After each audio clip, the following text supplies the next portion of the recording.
उठ दुपारी घे सुपारी त्याबद्दल काय सांगाल? शिवसेनेचे नेते सातत्याने राज ठाकरेंवरती आरोप करतात. दिल खुलास माणूस जर बघायचं असेल तुम्हाला तर महाराष्ट्रामध्ये एकच नाव आहे, सन्माननीय राजसाहेब. असं तुम्ही मनसे सैनिक म्हणता ना? नाही, शिवसैनिकांचं वेगळं म्हणणं आहे. शिवसैनिकांना कसा प्रॉब्लेम आहे की त्यांना त्यांचं सांभाळत नाही आणि दुसऱ्यांवरती टीका करायची. उद्धव साहेबांचा, तर उद्धव साहेबांनी ज्या प्रकारे काम चालू आहे त्यांचं आणि आदित्य साहेब ज्या प्रकारे काम करतायत, तर कसं आहे की त्या थोड्याशा वेळेमध्ये त्यांना कव्हरिंग मिळेल चांगली. म्हणजे तुम्हाला असं वाटतं की उद्धव ठाकरे चांगलं बॅकअप करू शकतो? हो, कारण की ती शिवसेना ही 55 वर्ष हे बोलणं तुम्हाला कुठेतरी मागात पडू शकतो. तुम्ही मनसेचे पदाधिकारी आहात. नाही, का मागात पडेल? मी प्रबोधनकार ठाकरे यांच्या वंशज बरोबर काम करतो. परंतु तुमच्याकडे एकही नेता तुम्हाला टिकवता आला नाही. सुषमा आमदारांनी तर असं सांगितलंय की तुम्ही दुसऱ्यांची पोरं अंगावरती खेळवता. ते सुषमा आमदारांबद्दल तुम्ही बोलू इच्छितच नाहीये, कारण की त्यांच्याबद्दल बोलणं मला योग्य वाटत नाही. टॉप 10 महाराष्ट्र न्यूज चॅनल मध्ये आपलं स्वागत. महाराष्ट्रामध्ये लोकसभेच्या शेवटच्या टप्प्याचं मतदान पार पडले. असं असताना सर्वाधिक चर्चा राहिली ती म्हणजे पालघर लोकसभा मतदारसंघात. पालघर लोकसभा मतदारसंघात तिरंगी लढत आपल्याला पाहायला मिळाली. त्यामध्ये बहुजन विकास आघाडीचे राजेश पाटील, महाविकास आघाडीच्या भारती कांबडी, महायुतीचे हेमंत विष्णू सावरा, या तिघांमध्ये तिरंगी लढत झाली. आपण जर पाहिलं तर महायुतीमध्ये मनसेचा बिनशर्त पाठिंबा. मनसे आणि भारतीय जनता पार्टी हे नवीन जुळलेलं समीकरण. वसई विरार शहरामध्ये मनसे सैनिकांनी कशा प्रकारे काम केलं जाणून घेण्यासाठी आपण आज मनसेचे विद्यार्थी सेनेचे पालघर जिल्हा अध्यक्ष जितेंद्र अग्रवाल यांच्याशी चर्चा करण्यासाठी आलो. अग्रवाल साहेब, या कार्यक्रमात आपलं खूप खूप स्वागत. नमस्कार. काय वाटतं आपल्याला सगळा, जर आपण निवडणुकीची प्रक्रिया पाहिली तर मनसेची भूमिका याच्यामध्ये कशा प्रकारे होती? कशा प्रकारे मनसेची विद्यार्थी सेना हेमंत विष्णू सावरा यांचा प्रचार करत होती? आम्ही जेव्हा साहेबांनी बिनशर्त पाठिंबा दिला तर त्या दिवसापासून साहेबांबरोबर मिटिंगा वगैरे झाल्या. आमचे सिनियर सर्व तिथे होते. विद्यार्थी सेनेचे आमचे अध्यक्ष श्री अमित साहेब ठाकरे, त्यांच्या मार्गदर्शनाखाली आम्ही पालघर जिल्ह्यामध्ये विद्यार्थी सेना आपापल्या परीने काम करत होती. जे बीजेपीचे जे मोठे पदाधिकारी होते त्यांच्या संपर्कात राहून त्यांना कशी मदत करता येईल, बूथ कसे हे करता येईल, पियालो वगैरे कसे जोडीला असतील, असं सगळं प्लॅन करून आम्ही मिटिंगा करून त्यांच्या जोडीला काम केलेलं आहे.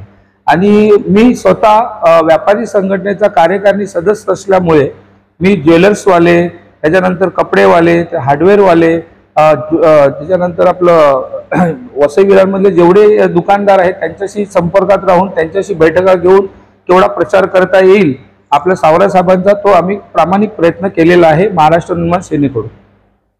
मनसेने बिनशर्त पाठिंबा दिला. जर एकंदरीत जर पाहायला गेलं तर कुठेतरी महाराष्ट्र नवनिर्माण सेनेच्या पदाधिकाऱ्यांची नामुष्की झाली अशी चर्चा महाराष्ट्रामध्ये आपल्याला पाहायला मिळते. त्याबद्दल काय सांगा? आता कसं आहे माहितीये का, पाचच्या 18 वर्षापासून सन्माननीय राजसाहेब ठाकरे हे महाराष्ट्रातल्या जनतेला कडकडीची विनंती करत आहेत. तरीही जनता आपल्या सभेला येते, जेव्हा काम पडतं त्यांना तेव्हा ती येते, पण जेव्हा मतांची वेळ येते तेव्हा ते कुठे गायब असतात ते कळत नाही. आपण एकीकडे बोलता की राजसाहेबांची भूमिका, तर राजसाहेबांची भूमिका नेहमीच एका वादाच्या भोवऱ्यात सापडलेली आपल्याला दिसते. 2014ला त्याने मोदींना समर्थन केलं, 2019ला मोदींचा विरोध केला आणि आता 2024ला मोदींना बिनशर्त पाठिंबा दिला. कुठेतरी वाटत नाही की या सगळ्या गोष्टींमुळे येणाऱ्या काळामध्ये पक्षाची गळचेपी होईल? एखादी तरी खासदारकीची सीट घ्यायला पाहिजे होती की नाही? कसं आहे माहितीये का, साहेबांचं पाचच्या 15 वर्षाचा जो प्रवास आपण पाहिला तर त्या 15 वर्षाच्या प्रवासामध्ये साहेबांनी सांगितलं की आम्हाला महाराष्ट्रातच काम करायचं. पण शिवसेनेचे लोक असं म्हणतात की उठ दुपारी घे सुपारी, त्याबद्दल काय सांगाल तुम्ही? शिवसेनेचे नेते सातत्याने राज ठाकरेंवरती आरोप करतात. आता तुम्हाला जर माहिती असेल, काही 2000 जेव्हा हा विषय झाला, 2019 ची निवडणूक झाली, साहेबांनी जेव्हा डायरेक्ट बघा, साहेबांचं असं म्हणणं आहे स्टेट जे आवडलं ते आवडलं, जे वाईट आहे ते वाईट आहे. आज साहेबांनी सभेमध्ये भारतातला नाही तर जगातला सर्वात मोठा नेता पंतप्रधान नरेंद्र मोदी हे स्वतः तिथे असताना महाराष्ट्राच्या ज्या 5 गोष्टी आहेत ज्या महत्वाच्या आहेत ते छाती ठोकून मांडणारे एकमेव नेते, मला अभिमान आहे सन्माननीय राजसाहेब ठाकरेंवरती की त्यांनी त्या मंचावरून लोकांपर्यंत आपली गोष्ट पोहोचवली. पण तुमचेच राज ठाकरे एकेकाळी अजित पवारांवरती घोटाळेबाज म्हणून त्यांच्यावरती टीका करत होते. बरोबर. मग आज तुम्ही मांडीला मांडी लावून बसतायच्या मागचं काय कारण? आता कसं आहे, राजकारणामध्ये जर तुम्ही विचारधारा जर तुमची बदलते, राजकारणामध्ये जो व्यक्ती असतो, नेता असतो, त्यांचे जे वरिष्ठ असतात त्यांच्या हिशोबाने ते काम करतात. आता शरद पवार साहेबांबरोबर साहेबांची किती जवळीक आहे. राजकारणामध्ये सगळेच वाटा मागतात आणि राज ठाकरे साहेबांनी तर वाटा न मागता त्यांनी सर्वांना वाटायला लावलं. जगातला दिलखुलास माणूस जर बघायचा असेल तुम्हाला तर महाराष्ट्रामध्ये एकच नाव आहे, सन्माननीय राजसाहेब. असं तुम्ही मनसे सैनिक म्हणता ना? नाही, शिवसैनिकांचं वेगळं म्हणणं आहे. शिवसैनिकांना कसा प्रॉब्लेम आहे की त्यांना त्यांचं सांभाळ होत नाही आणि दुसऱ्यांवरती टीका करायची. आता जर शिवसेनेबद्दल जेव्हा साहेब बोलले तर शिवसेनेवाले तेव्हा तारीफ करतात का? नाही, त्यांना कसं वाटतं की नारायण राणे साहेब आणि आमचे राजसाहेब हे दोनच तर असे नेते होते शिवसेनेते की त्यांनी शिवसेना जगून ठेवलेली होती.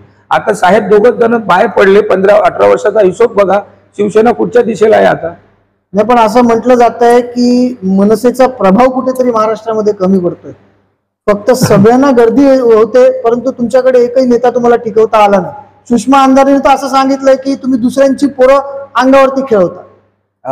ते सुषमा अंधारेंबद्दल तर मी बोलू इच्छितच नाहीये, कारण की त्यांच्याबद्दल बोलणं मला योग्य वाटत नाही. का तुमच्याकडे उत्तर नाही? नाही, उत्तर आहे. कसं आहे माहितीये का की तुम्ही महाराष्ट्रामधला जेव्हा इतिहास तुम्ही वाचाल तेव्हा तुम्हाला कळेल की कोण काय बोलतो.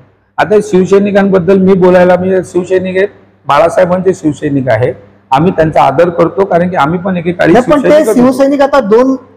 शिवसैनिक आता दोन गटांमध्ये वाटले गेलेले आहेत. मग खरे शिवसैनिक कोणाला मानायचं आहे? एकनाथ शिंदेबरोबर आहेत त्यांना की उद्धव ठाकरेंसोबत आहेत त्यांना? आता बघायला गेलं तर तुम्ही इतिहास जर बघाल तर आज सुप्रीम कोर्टने निर्णय जो दिलेला आहे त्या प्रकारे चिन्ह कोणाकडे? म्हणजे तुम्हाला असं वाटतं की उद्धव ठाकरे चांगलं बॅकअप करू शकतो? हो, कारण की ती शिवसेना ही 55 वर्ष हे बोलणं तुम्हाला कुठेतरी मागात पडू शकतो. तुम्ही मनसेचे एक पदाधिकारी आहात. नाही, का मागात पडेल? मी प्रबोधनकार ठाकरे यांच्या वंशज बरोबर काम करतोय, मला बोलायला काय प्रॉब्लेम आहे? एका काळी आम्ही शिवसैनिक पण होतो, आज आम्ही महाराष्ट्र सैनिक असलो आम्ही शिवसैनिक. पालघरमध्ये काय चित्र आहे तसं? पालघरमध्ये तुम्हाला काय वाटतं की या दोघांच्या भांडणामुळे कुठेतरी बहुजन विकास आघाडी सरस होताना दिसते? बहुजन विकास आघाडी कदाचित कमल खिलेगा नाही, मशाल जलेगी नाही, लेकिन सिटी तो बजेगी असं वातावरण कुठेतरी पालघरमध्ये पाहायला मिळतं. तिन्ही जे 10 उमेदवार जे राजकारणामध्ये जे निवडणुकीला उभे होते त्यांना शुभेच्छा देतो. बीजेपी ज्या प्रकारे काम करते, जसं बहुजन विकास आघाडी जशी जी काम करते, जसं शिवसेना इकडे जी काम करते, आज शिवसेनेचे इथे 4 आमदार होते, 4 ना आता 3 होते, सॉरी समाज 3 आमदार होते, 3 बहुजन विकास आघाडीचे आहेत, तर यांची लढत मजबूतच असणार आहे. पण महाराष्ट्रासाठी आमदार महाराष्ट्रासाठी असतो, पण देशासाठी पंतप्रधान म्हणजे आमचे नरेंद्र मोदीच हवे आहेत. त्यासाठी लोकांनी कौल त्यांच्या बाजूने टाकलाय. काम कुठे केलंय ना? काम झालंच नाही ना. पालघर जिल्ह्यामध्ये खासदारांनी काम केलं ना अशी चर्चा आहे आणि ते रुलिंग खासदार 10 वर्षापासून महायुतीचेच आहेत. भले नंतर ती फाटाफूट झाली, 2.5 वर्ष वगळली, 7.5 वर्ष तर या ठिकाणी महायुतीचेच खासदार होते. मग विकास का झाला नाही? अजूनपर्यंत आम्हाला रुग्णालय मिळालं नाही, आम्हाला महानगरपालिकेची शाळा मिळू शकली नाही, आमच्या तरुणांना अजूनपर्यंत रोजगार झालेले नाहीयेत. मग असं असताना जनतेने कौल महायुतीलाच दिला असं आपल्याला का वाटतं? आता कसं आहे माहितीये का की तुम्ही जे बोलले ही कामं झाली नाही, ही कामं ही लाईनअपला मध्ये आहेत आणि जे सेंट्रल गव्हर्नमेंट चालवत आहेत, जे राज्य गव्हर्नमेंट चालवत आहेत, त्यांचं इथे जेवढेही टेंडर निघालेले आहेत, जेवढी कामं आहेत, ही 20 वर्षापासून लाईनअप मध्येच आहेत. अगरवाल साहेब, तुमच्या माहितीसाठी सांगतो, इथे रुग्णालयाचा विषय कुठेच लाईनअप मध्ये चालू नाही. आज जर बघितलं तर वसई विरार शहराची लोकसंख्या 30 लाखाच्या आसपास गेली आहे, पण आमच्याकडे एकही 1000 बेडचं रुग्णालय नाही. मल्टीप्लायने अगर बेरीज केली तर 0% पण खाली आम्ही आहोत. 2 ते 3 महिन्यापूर्वीची गोष्ट आहे. तुमच्याच महाराष्ट्र नवनिर्माण सेनेने आंदोलन केलं होतं की एका गरोदर महिलेला वेळीच उपचार न मिळाल्यामुळे तिचं बाळ रेल्वेमध्ये जन्माला आलं. अशी दुर्दैवी परिस्थिती पालघर जिल्ह्यामध्ये आहे. ती वस्तुस्थिती आहे ना, ती मी मान्य करतो ना, मी कुठे नाही बोलतो.